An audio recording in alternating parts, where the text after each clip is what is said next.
Film खत्म हो चुकी थी। हॉल के भीतर की बत्तियां जल उठीं, दरवाजे खुल गए। मैंने बस्ते को कंधे पर लटकाया और सिर झुकाए दरवाजे की ओर खिसकने लगा। हॉल में घुसते समय मुझे ऐसा नहीं लगा था कि लोग मुझे घूर रहे हैं, पर हॉल से निकलते समय ना जाने क्यों सिर ऊंचा करके नहीं चल पा रहा था। मैं जल्दी से जल्दी हॉल के बाहर निकल जाना चाहता था। काश उस समय मेरे पंख उगाते तो कितना अच्छा होता। मैं पक्षी की तरह उड़कर हॉल के बाहर निकल आता और पल भर में घर पहुंच जाता। बस्ता कंधे पर बोझ जैसा लग रहा था। मन कर रहा था कि बस्ते को हॉल के अंदर ही सीट के नीचे डाल आऊं। कम से कम लोग इस तरह घूर घूर कर तो नहीं देखेंगे।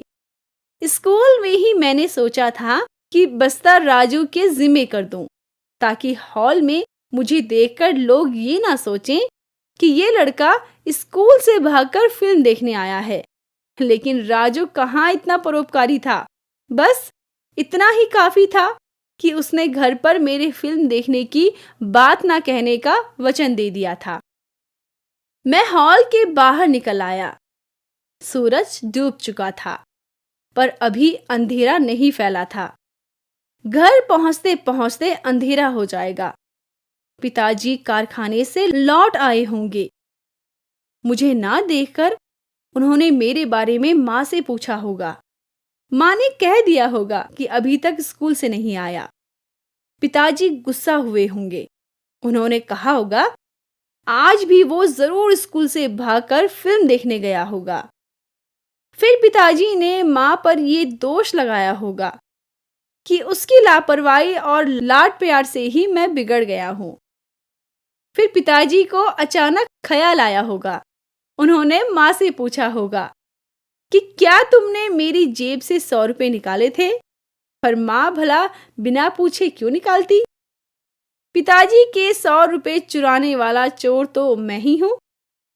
हो सकता है कि पिताजी अभी घर नहीं पहुंचे हों, सब्जी खरीदने में लगे हों या किसी मित्र के यहाँ चले गए हों। तब उनके पहुंचने से पहले ही मैं घर पहुंच जाता। माँ पूछती तो कह देता कि आज एनसीसी की परेड थी, इसलिए देर हो गई। फिर मैं जल्दी से नाश्ता करके खेलने चला जाता। खेल कर देर से लौटता ताकि किसी को पूछने का ख्याल ही ना रहता। यदि पिताजी 100 रुपए के बारे में पूछते भी तो मैं साफ कह देता कि मैंने रुपए नहीं लिए। मैं यही सब सोचता हुआ तेजी से चला जा रहा था। सोचता था कि जल्दी से जल्दी बाजार से बाहर निकल जाऊं, पर दुकानों की कतारें खत्म होने का नाम ही नहीं ले रही थी। मुझे लग रहा था कि दुकानों पर खड़े लोगों की आंखें मेरे बस्ते पर टिकी हुई हैं। बस चलता तो मैं अदृश्य हो जाता। फिर भला ये आंखें ऐसे घूर घूर कर मुझे देख पाती? खैर, थोड़ा आगे बढ़ा तो देखा कि एक होटल के सामने भीड़ लगी हुई है। शायद कोई दुर्घटना हुई है। मैं तेजी से होटल के पास पहुंचा। आंखों को विश्वास न हुआ। पिताजी ही थे जो होटल के काउंटर पर चुपचाप सहमे से खड़े थे। चेहरा सफेद पड़ चुका था। सभी लोग उनकी ओर देख रहे थे। होटल का मैनेजर पिताजी को क्यों डांट रहा था? आपने नाश्ते से पहले अपनी जेबें क्यों नहीं देख ली? मैनेजर चीख रहा था। मेरी जेब से 100 रुपए, पिताजी मरी मरी सी आवाज में बोल रहे थे। तो 100 रुपए कहाँ उड़ गए? मैंने तो आपकी जेब नहीं काटी। मैनेजर के स्वर में गुस्सा था। पिताजी चुप। उनके मुंह में बस मैं के अलावा कोई शब्द नहीं फूट रहे थे।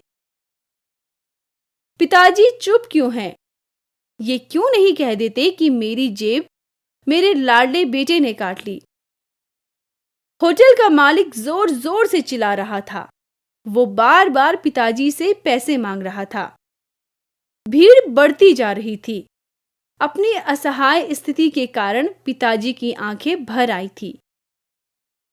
मुझे अचानक लगा कि ये आंखें बीच बाजार में हो रहे खुले अपमान के कारण नहीं, बल्कि मेरे कारण छलक आई हैं।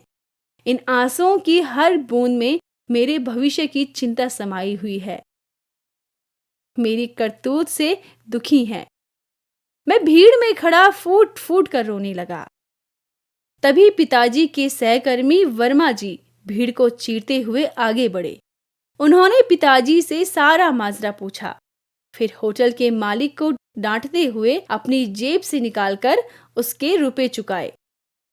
भीड़ छंट गई। मैं रोता हुआ घर की ओर चल पड़ा। मेरा मन मुझे धिक्कार रहा था। सोचता था कि किसी गाड़ी के नीचे आ जाऊं या कहीं डूब मरूं। किसी तरह घर तक पहुंचा। घर पहुंचते ही बिस्तर पर गिरा और तकिए में मुंह छिपाकर रोने लगा।